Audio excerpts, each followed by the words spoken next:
The first sign that made them seriously consider something's not quite right in this house came from something painfully ordinary. Susan had been out in the garden when she heard Jamie screaming from inside the house. One by one, everything sitting on the shelves in Jamie's bedroom was hurled across the room, crashing to the floor right in front of them. And as soon as they stepped inside, as soon as they stepped through the front door, what they saw left them stunned. Susan, Jamie and Marie stayed huddled together in the girls' bedroom under the blankets, frozen in fear, terrified of what might happen next. Jamie turned to her and said, with a trembling voice, "Mum, we have a poltergeist in our house." In 2006, Susan Lewis and her daughter Jamie had moved into a new home in Moreno Valley, Southern California. They fell in love with the house almost immediately, calling it their sanctuary, and they were thinking, finally, this is a place where we can feel calm and settled. And not long after, Susan's boyfriend Matt had moved in too.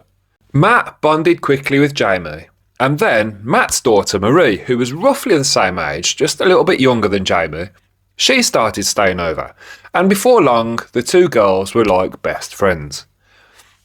Jamie later said she was over the moon to have Marie there. She'd always wanted a little sister, and now she finally felt like she'd got one. And before long, the four of them started to feel like a proper little family, and they all lived happily ever after, the end. If only. Unfortunately, for our little family, that sense of happiness was about to be smashed to pieces in a way that nobody could have anticipated. Within weeks, strange little occurrences started happening around the house.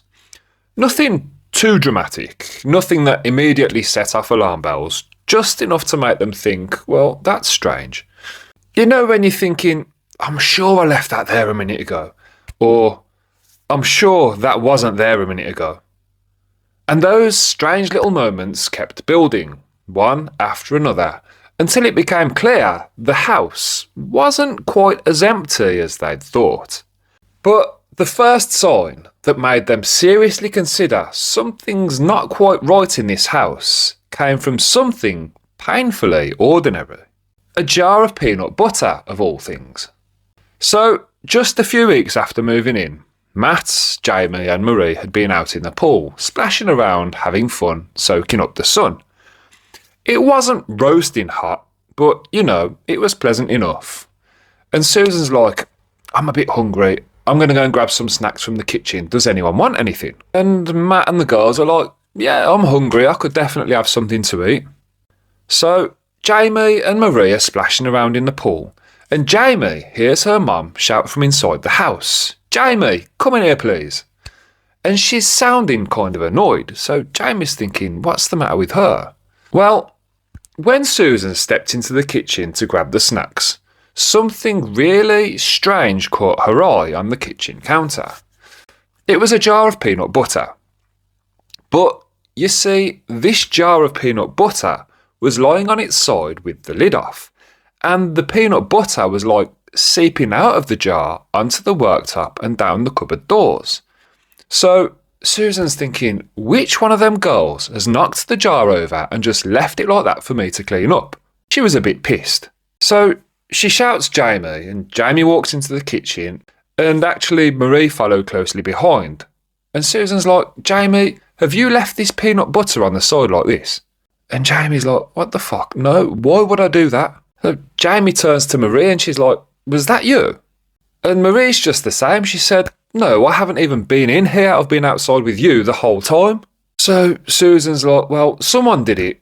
I know it wasn't me, and Matt's been outside the whole time. And she did consider, okay, maybe someone left the lid off and the cat knocked the jar over, which is entirely possible. Unlikely, but possible. Now, on its own, a knocked over jar of peanut butter wouldn't be too much to be concerned about.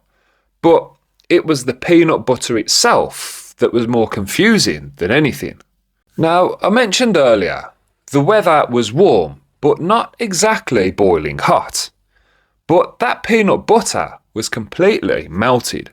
It had turned thin and glossy, and it was oozing down the sides as if it had literally been warmed and poured out. So Susan's thinking, I'm not 100% sure it wasn't one of the girls, but then maybe it was the cat. But, you know, they were having a nice day and she didn't want that to be ruined by a jar of peanut butter. So she cleaned up the mess, finished preparing the food, and went back outside, trying to push the situation to the back of her mind. And they all enjoyed the rest of the afternoon outside having snacks and playing in the pool. And all I'll say is, enjoy it while you can, guys, because they had no idea what would be waiting for them when they all walked back into the house later that evening. So, when they'd had enough of being outside, they grabbed the empty plates and cups, grabbed the towels, etc., and walked back inside. And it would be Susan who walked through the door first.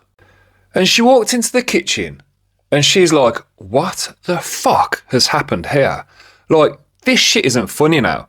The jar of peanut butter was one thing, but this is something else entirely. And Matt and the girls followed closely behind. And equally, they're like, oh my God, what has happened in here? What they saw literally made no sense at all. So, random household items had been moved from their usual places and arranged in like bizarre sequences and patterns all over the house. So, let me create a mental picture for you. In the kitchen, the cleaning supplies that normally sat under the sink, you know, like washing up liquid, cleaning spray for the surfaces, all that kind of stuff. All the bottles were lined up neatly across the floor in a line. But not just in a line. They were ordered by height smallest to biggest. Honestly, it was fucking crazy. Then they opened the microwave.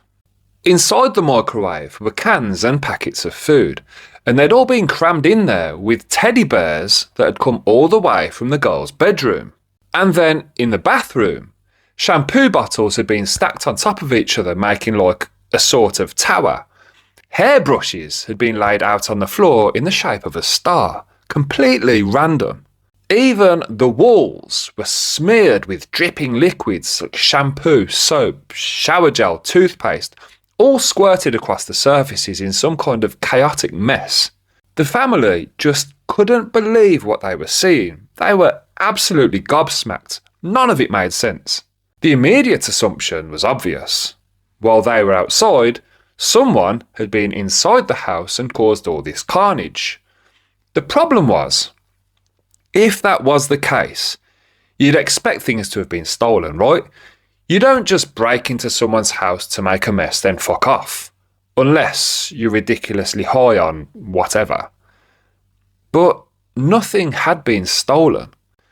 So Matt and Susan grabbed a camera and began filming everything, moving carefully and meticulously from room to room, trying to document what they were seeing in case they needed evidence for something. But no matter how much they searched and how closely they inspected, there were absolutely no signs of a break-in, no forced entry and no open windows. And that was when the blame started to shift inwards.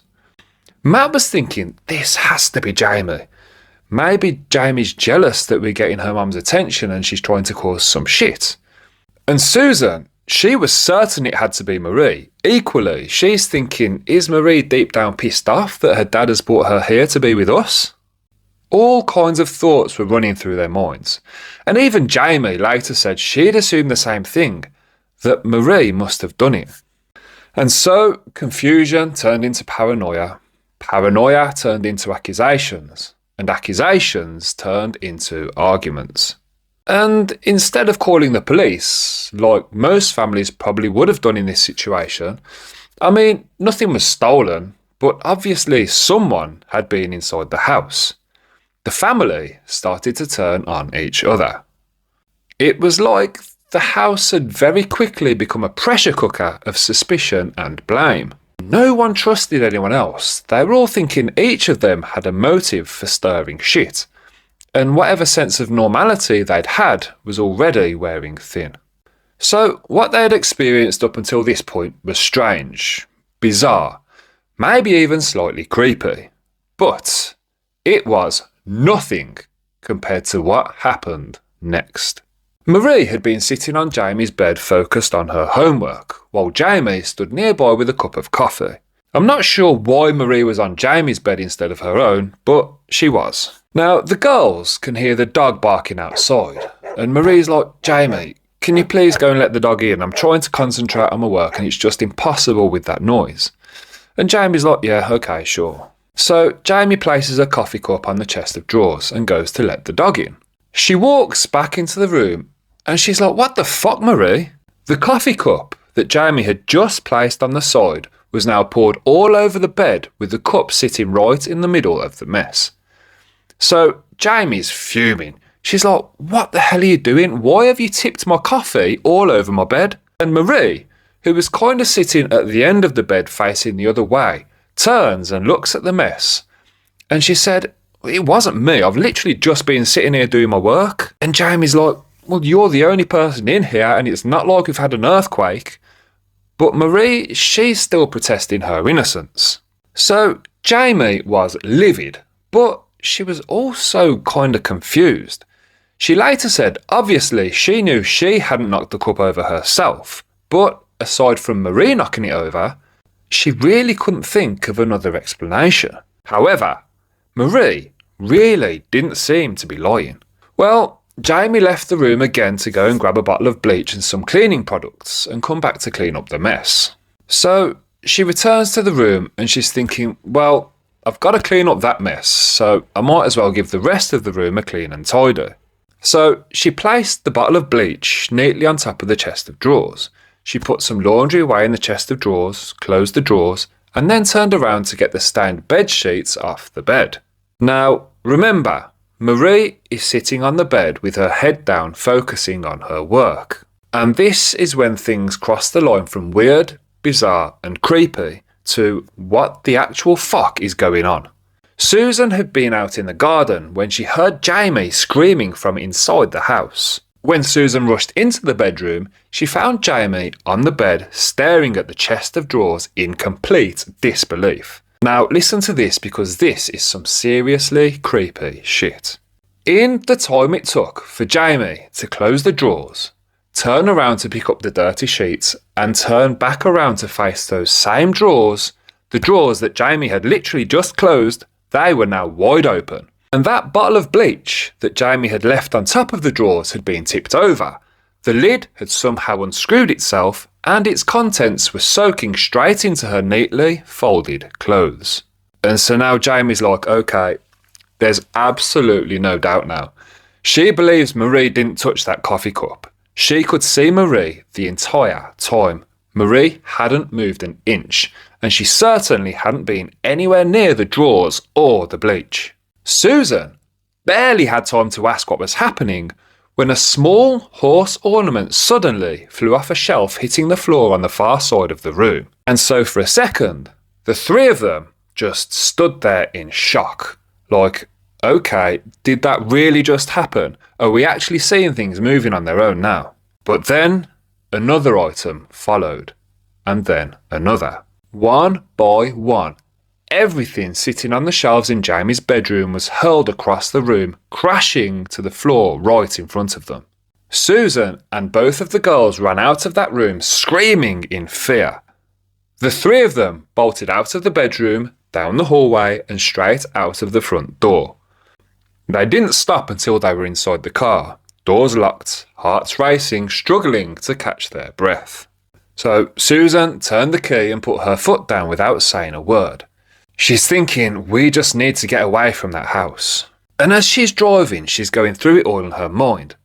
She had really just seen that happen with her own eyes.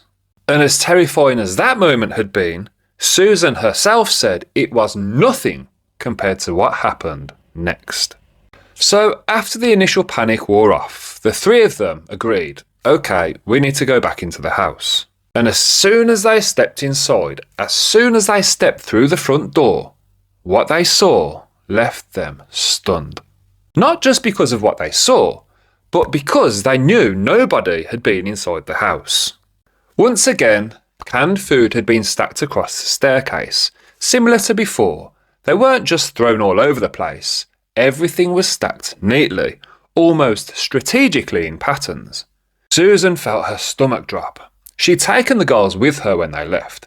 There was absolutely no way either of the girls could have done this, and there was nobody else inside the house. So now she's convinced there's something paranormal at play. And just as she's thinking it, Jamie turned to her and said, with a trembling voice, "Mum, we have a poltergeist in our house." When Matt came home later that evening, Susan and the girls told him everything. The drawers, the bleach, the objects flying from the shelves. And well, let's just say, Matt didn't take it very well at all. He wasn't having any of it. He dismissed it outright. He's like, "This is complete bullshit. One of you lot are up to something and you need to stop it. I don't know what game you're playing, but this all needs to stop right now." He accused the girls of messing around and then turned to Susan and said, "And you're just feeding into all this crap." The arguments escalated very quickly, and by the time they went to bed that night, the tension in the house could have been cut with a knife. And that night, the house would explode with paranormal activity. Doors were opening and slamming shut on their own. In the kitchen, the stove burner clicked on and off, flames flaring and dying without warning. Pots and pans rattled violently inside the cupboards. It was essentially a chorus of noise echoing through the house. Susan, Jamie and Marie stayed huddled together in the girls' bedroom under the blankets, frozen in fear, terrified of what might happen next. But Matt, well, he still didn't believe any of it. Well, not yet, anyway. He would eventually, but not yet. One evening, Susan discovered black arrows randomly painted and scribbled in pen throughout the house, on the walls, the floors, even the ceilings. But what made the situation really strange was that every single one of the arrows pointed towards the heating vents. Susan later said it felt deliberate, like whatever was in the house was trying to direct their attention. She told Matt that the vents led up to the attic and suggested there might be something up there they were meant to find. Matt, being Matt, wasn't convinced, and he was reluctant to go up there. Maybe deep down, he was afraid. Eventually, more out of exhaustion than belief, he said, "All right, if you really want me to go up there and have a look, I'll go up and check it out." The attic was exactly what you'd expect. Dark, cramped, and thick with dust and loose insulation. And Matt was really struggling to see where he was stepping, coughing and gagging as disturbed fibres filled the air. He searched carefully, but found nothing out of the ordinary. And to him, this just confirmed everything. There was absolutely nothing paranormal going on here at all. So he came back down from the attic and he was kind of pissed. He was just like, "Are you happy now? There's nothing up there. You all just need to drop this whole poltergeist shit." The next day, Susan confided in a close friend about what had been happening. The friend listened and then offered a suggestion that Susan hadn't expected. The friend said, "Why don't you try leaving an offering for whatever is in the house, like leave it some kind of gift, then politely ask it to leave?" Susan didn't really believe in it, but by that point she was desperate, so she was thinking, well, it's worth a try. She was really willing to try anything at this point. Not knowing what else to do, while Matt was out, she had this small cat figurine that she loved, and she thought that was the perfect offering, so she took it, placed it on the mantel, and lit some candles around it like some sort of seance. Standing there alone, she quietly repeated the same plea over and over. "Please, just take this offering and leave me and my family in peace." And she kept saying it quietly over and over again.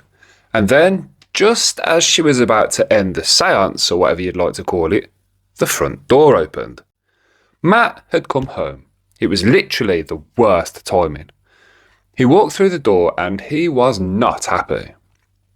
He assessed the scene instantly, the candles, the figurine, the silence, and he was pissed. He's thinking, "You've got to be kidding me." Without a word, he walked over, grabbed the cat figurine, and shut the whole thing down. He wanted absolutely no part of it. If there was something in the house, he didn't believe talking to it was the answer. Susan later said she hadn't been trying to summon anything. She was just trying to do something, any attempt at making peace with whatever was in their home. But Matt, well, he didn't see it that way. He accused her of trying to communicate with the devil. At this point, Jamie and Marie had come into the room.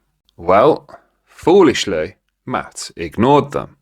Susan and the girls begged Matt not to touch the figurine. They were convinced that upsetting whatever was in the house would only make things worse. Well, foolishly, Matt ignored them. In a burst of anger, he picked up the cat ornament and threw it out the window, sending it flying into the field beside the house. And then, something happened that none of them could explain, and this bit is fucking crazy.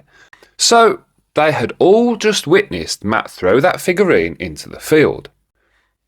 As they turned back towards the kitchen, literally just seconds later, that cat figurine was sitting on the mantel exactly where it had been before.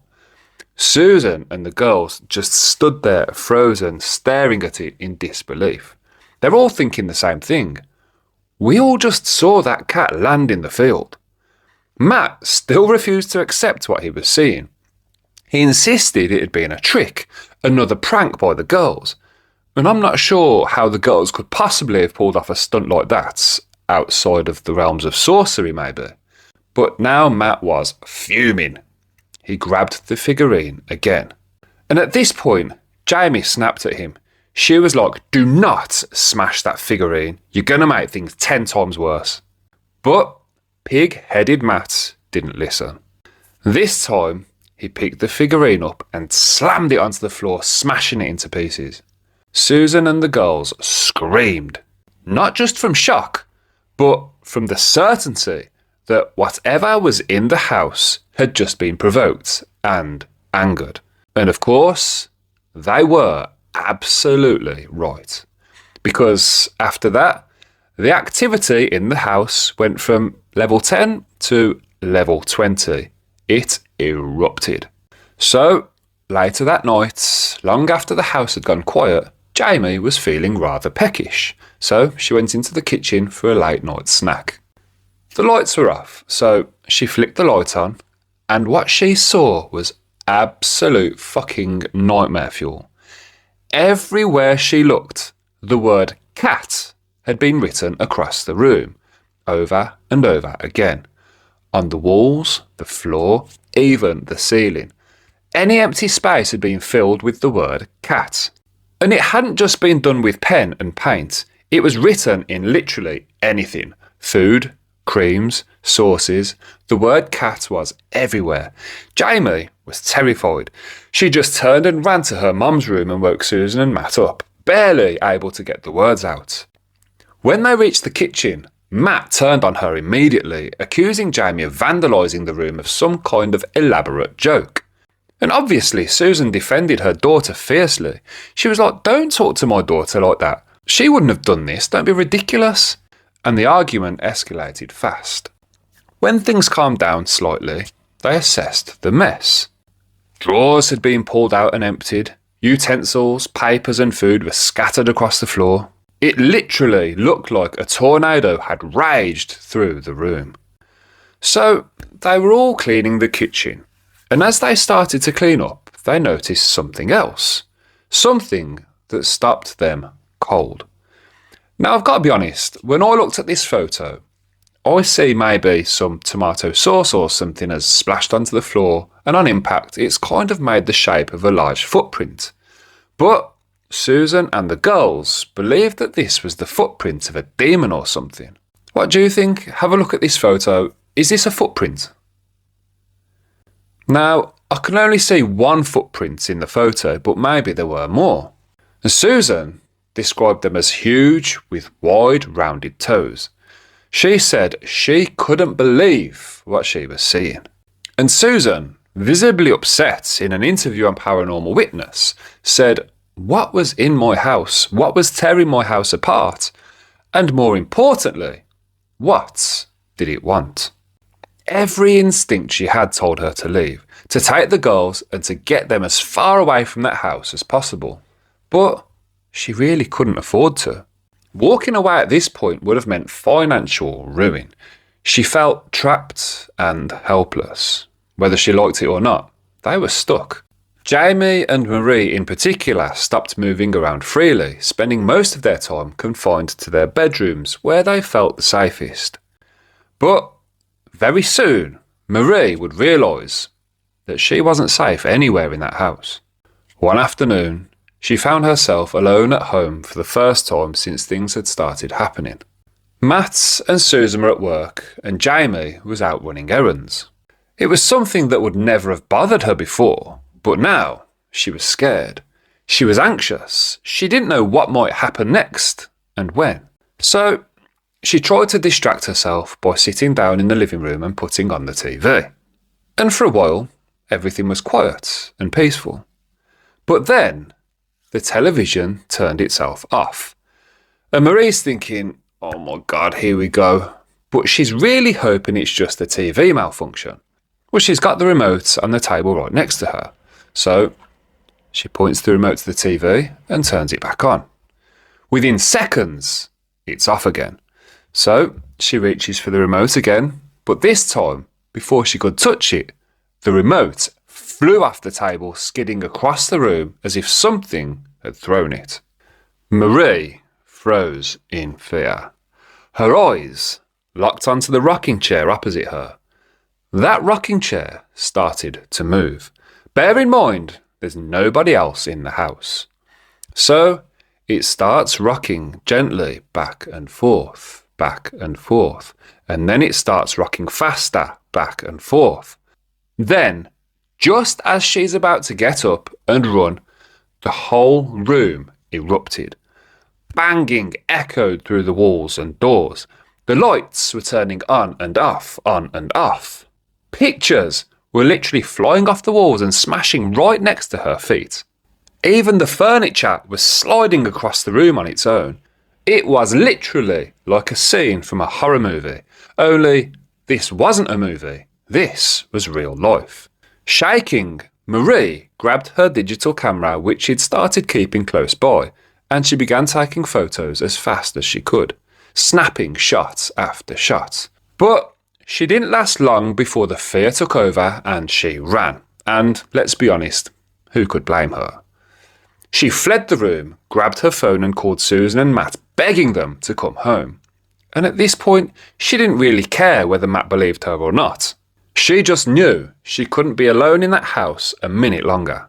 Hearing the panic in Marie's voice, Susan and Matt rushed home.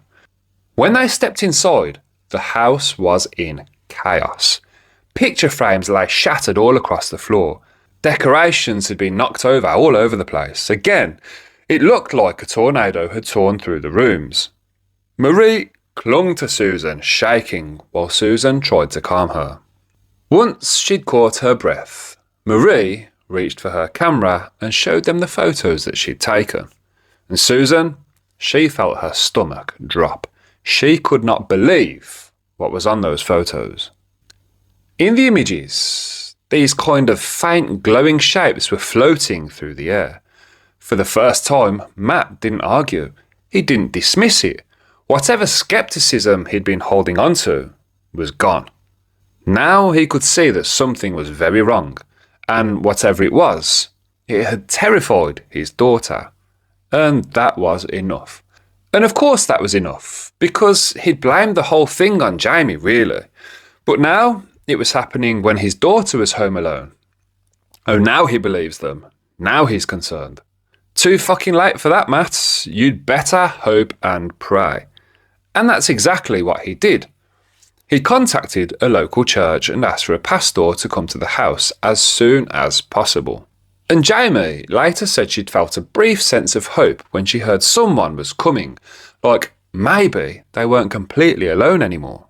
So the pastor arrived with an assistant, and let's just say they didn't stay long.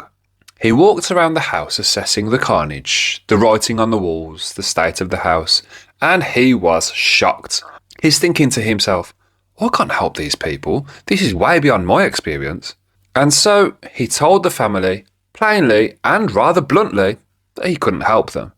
He said a short prayer, made his excuses and vanished without a trace. So now Susan and the girls are feeling totally abandoned and trapped. They couldn't afford to leave. The tension in the house was unbearable, and whatever was there wasn't going away. Okay, so the family have already experienced some pretty extreme paranormal activity up until this point. But, and I know I've already said this a few times, all of that was nothing compared to what happened next. Because what came next would be the most violent incident the family would ever experience. About a week later, it was Jamie's turn to be left alone in the house. She was in her bedroom drying her hair, and at first, nothing felt out of place.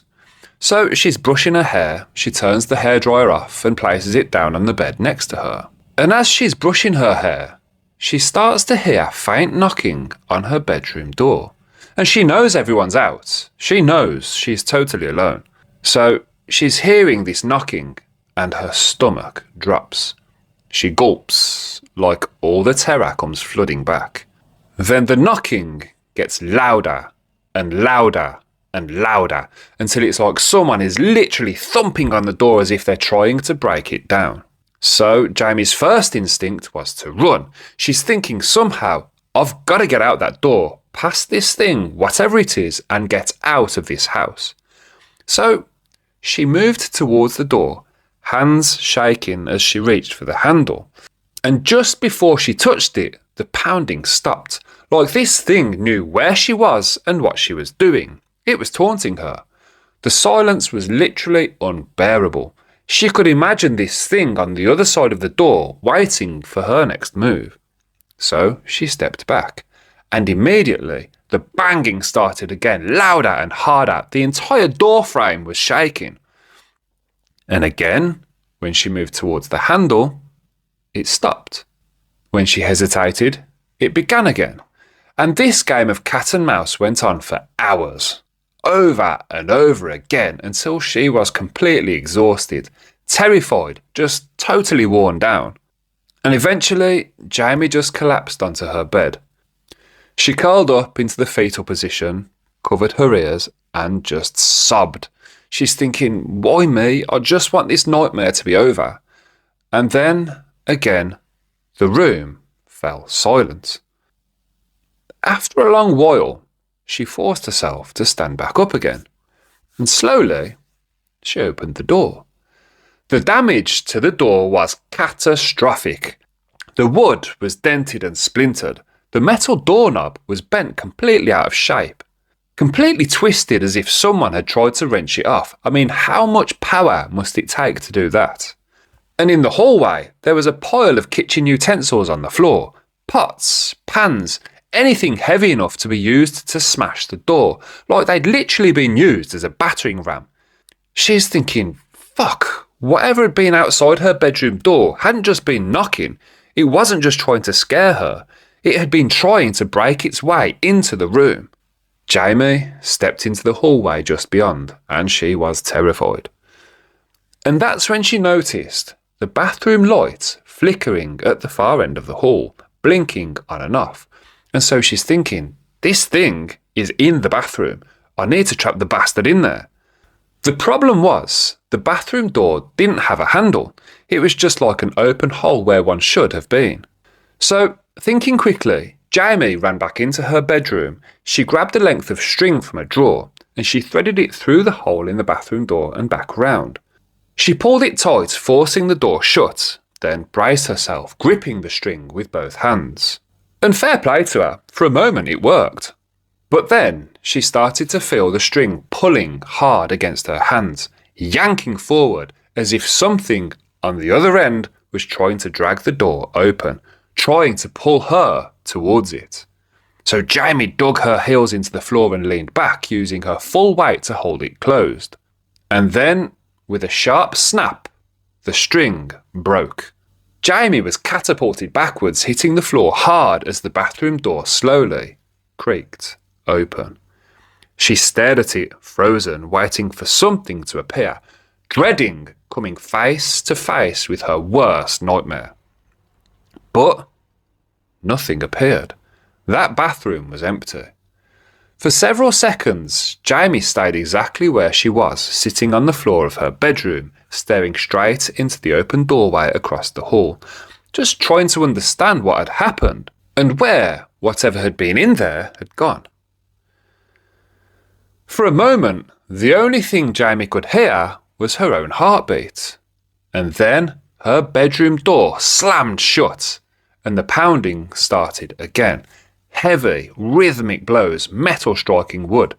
The sound echoed through the entire house as utensils rattled violently against the walls. Jamie stayed frozen on the floor while it went on, until suddenly, once again, it stopped. The silence returned, but she knew better than to believe that poltergeist had gone away. As she sat there staring at the door, she noticed something that sent a chill down her spine. An amber glow had formed beneath her bedroom door. And then she smelled the smoke. Jamie jumped to her feet and flung the door open. The hallway was a mess, complete carnage. Utensils were scattered all over the floor, and sitting in the middle of it all was a frying pan. Inside it, a roll of paper towels had been set alight. And that wasn't the worst part. Tissue had been spread throughout the house, draped over wooden beams, light fittings, picture frames. The smallest spark would have been enough to set everything off. Again, thinking quickly, Jamie smothered the burning paper as fast as she could, her hands shaking and her breathing out of control. And once the flames were out, she didn't hesitate. She ran for her life. Jamie bolted out the front door and collapsed on the doorstep, knees pulled up to her chest, shaking as she waited for someone to come home. When Susan and Matt finally arrived, Jamie told them everything, the pounding, the bathroom door, the fire, and then she showed them what she'd recorded. And that was enough. The family made the decision there and then that they'd been avoiding the whole time. Despite knowing it would destroy them financially, they packed what they could and left. They didn't stay another night in that house. So for Jamie and Marie, leaving brought relief. But for Susan and Matt, the strain proved too much, and sadly, the relationship didn't survive. But the story doesn't end there. You see, in the weeks and months that followed, several neighbours quietly moved out of their homes as well. Then more families left. No explanations were given, no official reason was ever recorded. People talked and rumours spread. But nobody ever said publicly why so many homes on that street were suddenly abandoned. And that's all we have time for today. That really is one of my favourite stories, and I hope you enjoyed it too. If you did, please drop the video a like, subscribe to the channel and leave any thoughts in the comments. Thanks for watching. I'm your host, Severed Soul.